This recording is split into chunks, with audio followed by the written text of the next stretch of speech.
સુરેન્દ્રનગરમાં Pandit Deendayal Upadhyay town hall ખાતેથી Surendranagar district cooperative બેંકની વાર્ષિક સાધારણ સભા અને આંતરરાષ્ટ્રીય સહકારિતા વર્ષ 2025 અંતર્ગત સહકારી મહાસંમેલનનું આયોજન કરવામાં આવ્યું છે. તેમાં નાયબ મુખ્ય દંડક જગદીશભાઈ મકવાણા અને દસાડાના ધારાસભ્ય પી.કે. પરમારની વિશેષ ઉપસ્થિતિ રહી હતી. આ તકે નાયબ મુખ્ય દંડક જગદીશભાઈ મકવાણાએ જણાવ્યું હતું કે સરકાર દ્વારા સહકારી ક્ષેત્રને આત્મનિર્ભર બનાવવાના પ્રયાસોના ભાગરૂપે વડાપ્રધાન નરેન્દ્ર મોદી દ્વારા વર્ષ 2021માં સહકાર મંત્રાલયની સ્થાપના કરવામાં આવી છે. પ્રથમ સહકાર મંત્રી તરીકે અમિતભાઈ શાહ અનેક મહત્વપૂર્ણ પહેલો શરૂ કરી છે. સહકારથી સમૃદ્ધિના મંત્રને સાર્થક કરવાના પ્રયાસો કરે છે અને સહકાર મંત્રાલયની રચના થઈ ત્યારથી જ પ્રધાનમંત્રી નરેન્દ્ર મોદીના નેતૃત્વમાં સહકારી ક્ષેત્રમાં નોંધપાત્ર પરિવર્તન આવ્યું છે. હવે આ ક્ષેત્ર ઝડપથી આગળ વધી રહ્યું છે. બેંકના વિકાસ માટે થાપણો આધારશિલા સમાન છે એમ કહેતા વધુમાં તેમણે ઉમેર્યું હતું કે બેંક સાથે સંકળાયેલા ખેડૂતોને મંડળીઓને ખેતી વિષયક ધિરાણની જરૂરિયાતની પહોંચી વળવા માટે બેંકની થાપણ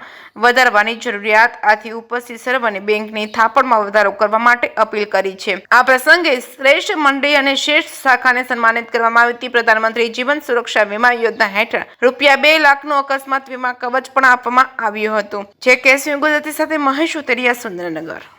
સુરેન્દ્રનગર જિલ્લા સહકારી બેંકની 67મી વાર્ષિક સાધારણ સભા તેમજ જ્યારે આંતરરાષ્ટ્રીય સહકારિતા વર્ષની ઉજવણી કરવામાં આવે છે ત્યારે આજની આ બેઠક મળવામાં આવી હતી. સુરેન્દ્રનગર જિલ્લા બેંક વર્ષો પહેલાં ખોટ કરતી બેંક હતી. તે બેંક આજ 67 વર્ષની સ્થાપના પછી પ્રથમવાર બેંકના ઇતિહાસમાં 10 કરોડ કરતાં પણ વધારે નફો કર્યો. આ બેંકે 1982ની અંદર 3% જેવું ડિવિડન્ડ વેચેલ. ત્યાર પછીના 43 વર્ષની અંદર આજ સુધી કોઈ ડિવિડન્ડ વેચવામાં આવેલ નથી.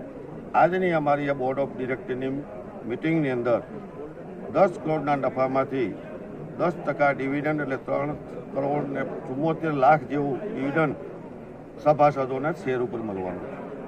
બેંક આગામી સમયમાં જે આરબીઆઈ દ્વારા નિયમો આપવામાં આવે છે તેને સંપૂર્ણપણે પાલન કરી એક પણ વાયોલન્સ કરવામાં નથી આવ્યું. આગામી વર્ષની અંદર બેંક આથી પણ ડબલ નફો પ્રાપ્ત કરે તેના માટે અમારી બોર્ડ ઓફ ડિરેક્ટર આજથી મક્કમ છે અને આવતી સાધારણ સભાની અંદર આ નફો ડબલ હોય તેવી અમે આશા રાખીએ.